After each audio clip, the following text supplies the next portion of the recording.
Hello everyone, welcome back to Namalax Bangalore Presents current issue of the day episode number 232. So ಇವತ್ತಿನ episode ಅಲ್ಲಿ will discuss about recent ISRO's launch that is GSAT 7R. So ಇವತ್ತಿನ ವಿಡಿಯೋದಲ್ಲಿ what is this GSAT 7R, how is it strengthening India's maritime and what are its space capabilities and also what are the different vehicles used here and what are the different types of orbits ಎಲ್ಲವನ್ನು ಕೂಡ ಈ ವಿಡಿಯೋದಲ್ಲಿ discuss ಮಾಡೋಣ. So overview. This satellite GSAT-7R was launched from Satish Dhawan Space Center in Sriharikota by Launch Vehicle Module 3 Mark 5 and its weight is around 4,400 kgs. This makes it India's heaviest indigenously built communication satellite. Very important point idu. Heaviest indigenously built. This particular point ideyalla idu very important agutte, especially from the previous perspective. Now GSAT 7 series ತಗೊಂಡ್ರೆ ಏನಪ್ಪ GSAT ಅಂತಂದ್ರೆ these are communication satellites placed at geostationary or GTO geostationary orbit ಅಂತ. Okay, geostationary orbit. So particular ಆಗಿ GSAT 7 series ಇದೆಯಲ್ಲ, these GSAT 7 series are particularly made for communication to defence. GSAT 7R recent ಆಗಿ launch ಇದಕ್ಕಿಂತ ಮುಂಚೆ ಎರಡು satellite already launch ಆಗಿತ್ತು. GSAT 7 ಅನ್ನು 2013 launch ಮಾಡಲಾಗಿತ್ತು. It was for navy. It was first dedicated military communication satellite for Indian navy operations. ಇದಾದ ನಂತರ 2018ರಲ್ಲಿ GSAT 7A for air force ನ ಲಾಂಚ್ ಮಾಡಿದ್ರು. ಇದರಿಂದ ಏನಾಯ್ತಂದ್ರೆ it enhanced communication capabilities for Indian Air Force, aircraft and the ground stations. Next, ಇವಾಗ launch ಆಗಿರೋದು GSAT 7R. It is again for Indian Navy. Confuse ಆಗಬೇಡಿ, Navy, Air Force, Navy. Okay. It is heaviest communication satellite, strengthening naval communication infrastructure. ಇದೇ series ಅಲ್ಲಿ next ಬರುವಂತದ್ದು ಯಾವುದು ಅಂತ ಅಂದ್ರೆ GSAT B. ಇದು ಯಾವುದಕ್ಕೆ ಇರುತ್ತೆ ಅಂದ್ರೆ it will be completely dedicated for army. Next ಆದ್ಮೇಲೆ ಜಿಸ್ಯಾಟ್ ಸೀರೀಸ್ ಅಲ್ಲಿ C and D ಕೂಡ ಬರ್ತಾ ಇದೆ. ಇದರಿಂದ ಒಂದು ಕಾನ್ಸ್ಟಲೇಷನ್ ಫಾರ್ಮ್ ಮಾಡ್ತಾ ಇದ್ದಾರೆ. So this is basics about GSAT. Next GSAT ಅಲ್ಲಿರುವಂತಹ ಕೀ ಫೀಚರ್ಸ್ ಏನಪ್ಪಾ ಅಂತಂದ್ರೆ it helps in providing secure voice, data and video links. ಯಾವುದಕ್ಕೆ? For navy. Okay, so navy ಅಂದ್ರೆ real time connectivity for ships, submarines, aircraft and operation centres. So ಎಲ್ಲದರ ಮಧ್ಯೆ ಈಸಿಯಾಗಿ connectivity, ಈಸಿಯಾಗಿ coordination ಆಗೋದಕ್ಕೋಸ್ಕರ ಜಿಸ್ಯಾಟ್ 7R ಹೆಲ್ಪ್ ಮಾಡುತ್ತೆ. Next multi band coverage. So different bands ಇರುತ್ತೆ. So ಯಾವ ಬ್ಯಾಂಡ್ ಕವರ್ ಮಾಡುತ್ತೆ? UHF, S, C, Ku, Ka, all these bands are covered in GSAT 7R. Not necessary to remember all these things, just remember this particular point. GSAT 7R ಒಂದು multi band coverage satellite. Then it helps in enhanced maritime domain awareness. ಇದರ ಬಗ್ಗೆ ಮುಂದೆ ಮತ್ತೆ discuss ಮಾಡ್ತೀನಿ, just remember this now. ಇವಾಗ orbital details ಹೇಳಿದ್ನಲ್ಲ. GSAT satellite normal ಆಗಿ communication satellites ಯಾವುದೇ ಇರಲಿ, ನಮ್ಮ ಇಂಡಿಯಾ ಅಂತಲ್ಲ, ಯಾವುದೇ ಕಂಟ್ರೀಸ್ ಕಮ್ಯುನಿಕೇಶನ್ ಸ್ಯಾಟಲೈಟ್ ನ ಲಾಂಚ್ ಮಾಡಿದಾಗ ಅದನ್ನು ಎಲ್ಲಿ ಪ್ಲೇಸ್ ಮಾಡ್ತಾರೆ ಅಂದ್ರೆ ಜಿಯೋ ಸ್ಟೇಷನರಿ ಆರ್ಬಿಟ್ ಅಲ್ಲಿ ಪ್ಲೇಸ್ ಮಾಡ್ತಾರೆ. ಜಿಯೋ ಸ್ಟೇಷನರಿ ಆರ್ಬಿಟ್ ಏನಪ್ಪಾ ಅಂತಂದ್ರೆ ಅದಕ್ಕಿಂತ ಮುಂಚೆ ನಿಮಗೆ ಜಿಯೋ ಸಿಂಕ್ರೋನಸ್ ಆರ್ಬಿಟ್ ಬಗ್ಗೆ ಗೊತ್ತಿರಬೇಕು. ಇದು ಗೊತ್ತಿರ್ಬೇಕಂದ್ರೆ ನಿಮಗೆ ಇದಕ್ಕಿಂತ ಮುಂಚೆ low earth orbit, middle earth orbit, high earth orbit ಬಗ್ಗೆ ಗೊತ್ತಿರಬೇಕು. ಸೊ ಜಸ್ಟ್ ಎಕ್ಸ್ಪ್ಲೇನ್ ಮಾಡ್ತೀನಿ. ಸೊ ಫ್ರಮ್ ಅರ್ತ್ ಇಂದ ಡಿಸ್ಟೆನ್ಸ್ ನ ಎಷ್ಟು ದೂರ ಹೋಗ್ತೀವಿ ಆ ಡಿಸ್ಟೆನ್ಸ್ ಮೇಲೆ ಆರ್ಬಿಟ್ ನ ಡಿಫರೆನ್ಶಿಯೇಟ್ ಮಾಡ್ತಾ ಹೋಗ್ತೀವಿ. ಅರ್ತ್ ಇಂದ 100 2000 ಕಿಲೋಮೀಟರ್ ಡಿಸ್ಟೆನ್ಸ್ ಒಳಗಡೆ ಲಾಂಚ್ ಮಾಡಿದ್ರೆ ಅದಕ್ಕೆ ಲೋ ಅರ್ತ್ ಆರ್ಬಿಟ್ ಅಂತ ಕರಿತೀವಿ. ಇನ್ ಮೋಷನ್ ಇರುತ್ತೆ 1.5 hour ಪರ್ ಆರ್ಬಿಟ್. ಅಂದ್ರೆ ಒಂದು ಆರ್ಬಿಟ್ ನ ಕವರ್ ಮಾಡೋದಕ್ಕೆ ಎಷ್ಟು ಟೈಮ್ ತಗೊಳುತ್ತೆ ಅಂದ್ರೆ 1.5 hours ತಗೊಳುತ್ತೆ. ಅಂದ್ರೆ ಈ ಆರ್ಬಿಟ್ ಅಲ್ಲಿ ಪ್ಲೇಸ್ ಮಾಡಿರುವಂತಹ ಸ್ಯಾಟಲೈಟ್ ಭೂಮಿಯನ್ನು ತಿರುಗೋದಕ್ಕೆ 1.5 hour ತಗೊಳುತ್ತೆ. ದೆನ್ ಮಿಡಲ್ ಅರ್ತ್ ಆರ್ಬಿಟ್ ಅಂತಾರೆ. ಇದು ಡಿಸ್ಟೆನ್ಸ್ ಎಷ್ಟಿರುತ್ತೆ ಅಂದ್ರೆ ಅರೌಂಡ್ 2000 to 20,000 ಕಿಲೋಮೀಟರ್ ಇರುತ್ತೆ. ಇಲ್ಲಿ ತಗೊಳ್ಳುವಂತ ಟೈಮ್ ಎಷ್ಟು ಅಂತಂದ್ರೆ 2 to 12 hour per orbit, depending upon whether it is placed at 2000 or whether it is placed at 20,000 ಅಂತ. ಕೊನೆಗೆ ಬರುವುದು ಯಾವುದು ಅಂದ್ರೆ high earth orbit or geo earth orbit ಅಂತಾರೆ. ಸೊ ಇದು ಯಾವ ತರ ಅಂತಂದ್ರೆ ಟೋಟಲ್ ಟೈಮ್ ಎಷ್ಟು ತಗೊಳುತ್ತೆ, ಸ್ಟ್ಯಾಟಿಕ್ ಅಂತ ಯಾಕೆ ಕರೀತಾರೆ ಅಂದ್ರೆ because it takes 23 hours 56 minutes and 4 seconds. ಇದೇನಪ್ಪ ಅಂತಂದ್ರೆ it is the time taken by earth to revolve around itself. Okay, ಭೂಮಿ ತನ್ನ ಸುತ್ತೋದಕ್ಕೆ ಎಷ್ಟು ಟೈಮ್ ತಗೊಳುತ್ತೆ ಅಂದ್ರೆ 23 hours 56 minutes 4 seconds ತಗೊಳುತ್ತೆ.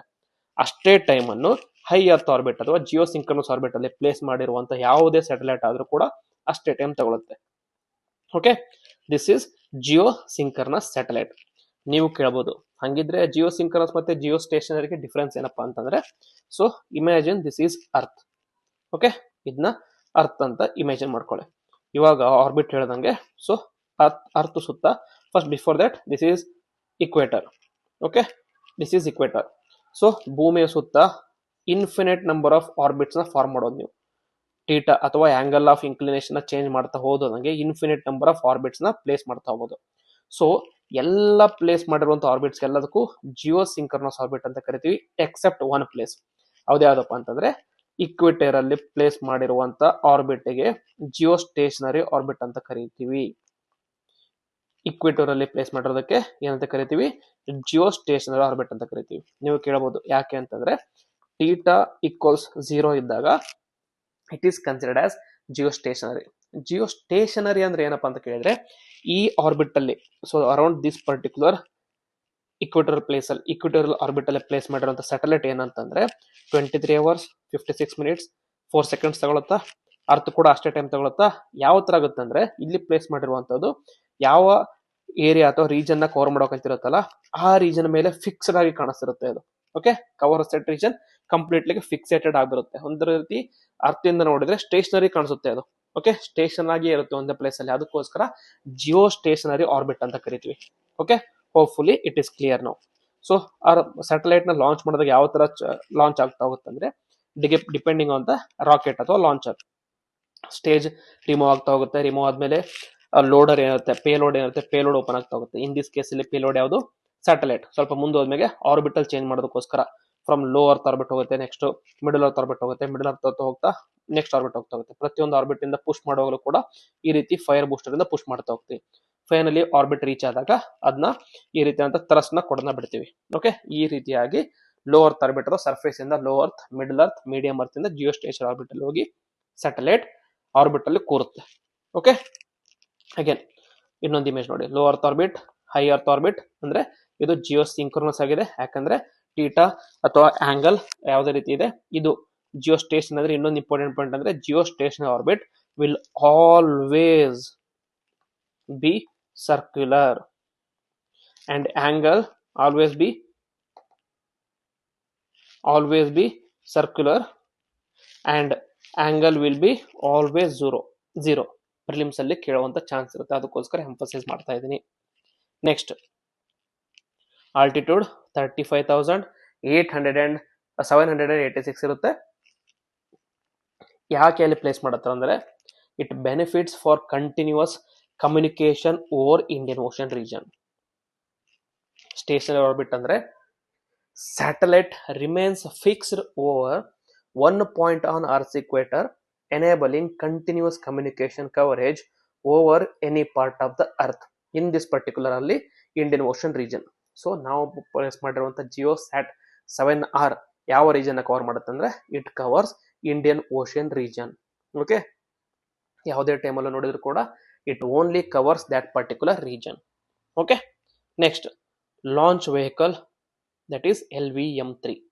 ಸೊ GSAT-7R ನ ಲಾಂಚ್ ಮಾಡಿರುವಂತ ವೆಹಿಕಲ್ ಯಾವುದು, LVM-3.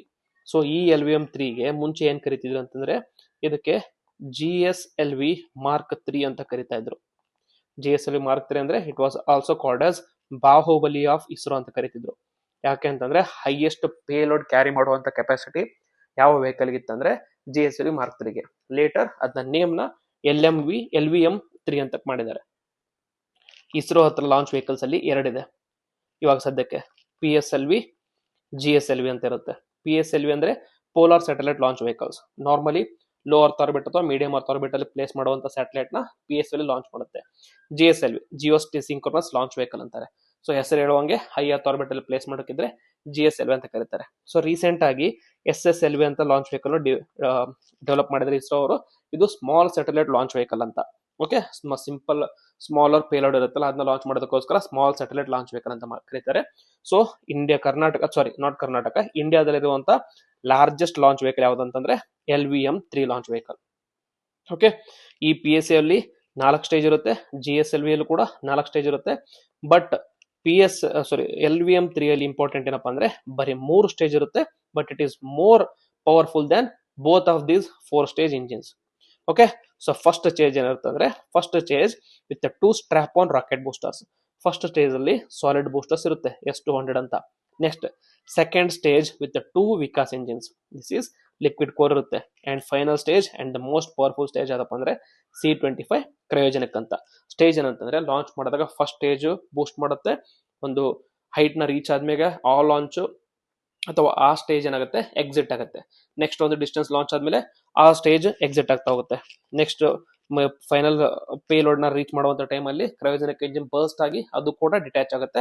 ಫೈನಲಿ ಇಲ್ಲಿ ಪೇಲೋಡ್ ನ ಕ್ಯಾರಿ ಮಾಡ್ತಿರ್ತಾರೆ, ಆ ಪೇಲೋಡ್ ಎಲ್ಲಿ ರೀಚ್ ಆಗಬೇಕು ಅಲ್ಲಿ ರೀಚ್ ಆಗುತ್ತೆ. ಸೊ LVM-3 ನ ಚಂದ್ರಯಾನ್ 3 ಅಲ್ಲೂ ಕೂಡ ಯೂಸ್ ಮಾಡಿದ್ರು. LVM-3 ಅನ್ನು ಮುಂದೆ ಬರುವಂತ ಗಗನ್ ಯಾನದಲ್ಲೂ ಕೂಡ ಯೂಸ್ ಮಾಡ್ತಾ ಇದ್ದಾರೆ. That is why LVM-3 is very important. Okay, so payload capacity is around 4 to 4.5 tons to GTO, 8 tons to low earth orbit. Okay, and it is also big role in Gaganyaan and heavy satellite missions. This is about LVM launch vehicles. Next, strategic and technological significance of GSAT-7R. So in particular defense ಅಲ್ಲಿ it provides secure naval communications, situational awareness and network centric warfare.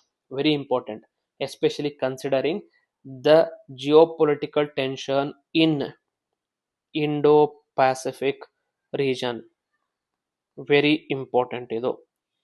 Next self Reliance, indigenous design, Atmanirbhar Bharat milestone. So ಇದರಲ್ಲಿ technological self Reliance ನ achieve ಮಾಡಿದೀವಿ, technological ಆತ್ಮನಿರ್ಭರತ ಅಂತ. Okay, next ಜಿಯೋಪೊಲಿಟಿಕಲ್ ಅಂದ್ರೆ ಹೇಳದ್ನಲ್ಲ ಇವಾಗ, geopolitical ಅಲ್ಲಿ enhances Indo Pacific surveillance and blue water capability. So strategic as well as economic significance. So navy ಅಥವಾ ಆರ್ಮಿಗೆ ಮಿಲಿಟರಿಗೆ ಹೆಲ್ಪ್ ಮಾಡೋದಲ್ಲದೆ ಇದೇನ್ ಮಾಡುತ್ತೆ ಅಂದ್ರೆ it also helps in blue water capability. ಅಂದ್ರೆ ಎಕನಾಮಿ, ಬ್ಲೂ ವಾಟರ್ ಎಕನಾಮಿ ಅಂತ ಇರುತ್ತಲ್ಲ, ಬ್ಲೂ ಎಕನಾಮಿ ಅಂತ ಇರುತ್ತಲ್ಲ. ಸೊ ಮೈನ್ಸ್ ಆಗಲಿ ಮಿನರಲ್ಸ್ ಆಗಲಿ ಎಲ್ಲದನ್ನು ಕೂಡ ನೋಡೋದಕ್ಕೂ ಕೂಡ ಹೆಲ್ಪ್ ಮಾಡುತ್ತೆ. Okay, that is the significance of GSAT-7R. Then what does this prove andre? It proves ISRO's growing capability, that is self-reliance in heavy satellite launches. Indigenous capability to launch 4,400 kg 4 tons class satellites demonstrate technological maturity.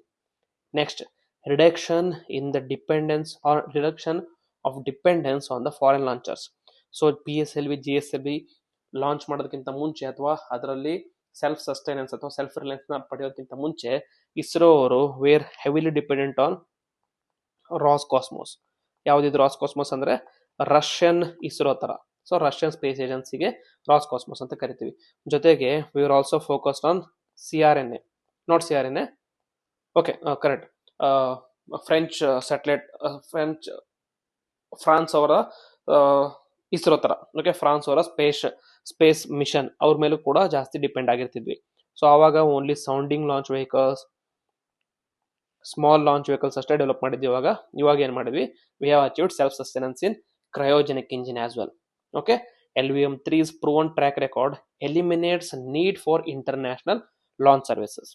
Next, integration with future programs such as Gaganyaan ಮತ್ತೆ GSAT-7B/C/D missions building on established launch infrastructure. So solid base ನ build ಮಾಡಿಕೊಟ್ಟಿದೆ LVM-3. ಇದರ ಮೇಲೆ ನಾವು we can bring on as many satellites as possible. So future outlooks ಏನಂತಂದ್ರೆ, what we can expect from the future ಅಂತಂದ್ರೆ, AI driven communication in Navy, Army, etc. And quantum encryption, which will be very significant in communication, quantum communication. Okay, encrypted communication ಮಾಡೋದಕ್ಕೋಸ್ಕರ, secure communication ಮಾಡೋದಕ್ಕೋಸ್ಕರ very important. Then inter satellite links, for example GSAT series ಅಲ್ಲಿ already 7 ಇದೆ, 7R ಇದೆ, 7B ಮಾಡ್ತಾ ಇದ್ದಾರೆ, next 7C 7D ಎಲ್ಲ ಇದೆ. So ಇದರ ಮಧ್ಯೆ ಇಂಟರ್ ಕನೆಕ್ಟೆಡ್ ಲಿಂಕೇಜ್ ಕೂಡ ಫಾರ್ಮ್ ಮಾಡ್ಬೋದು ನಾವು. ಓಕೆ, ನೆಕ್ಸ್ಟ್ ಕನ್ಕ್ಲೂಷನ್ ಅಂತಂದ್ರೆ GSAT 7R as a symbol of India strategic and technological rise. From the ocean to orbit, India's naval power goes space bound. So this is about current issue of the day. So ಎಷ್ಟು ಬೇಕು important ಪ್ರಿಲಿಮ್ಸ್ಗೆ ಅಷ್ಟನ್ನ complete ಆಗಿ cover ಮಾಡಿದ್ದೀನಿ. So ನಿಮಗೆ video ಇಷ್ಟ ಆಗಿತ್ತು ಅಂದರೆ please like ಮಾಡಿ, ಕಮೆಂಟ್ ಮಾಡಿ, ಹಾಗೆ ಫ್ರೆಂಡ್ಸ್ ಜೊತೆ ಶೇರ್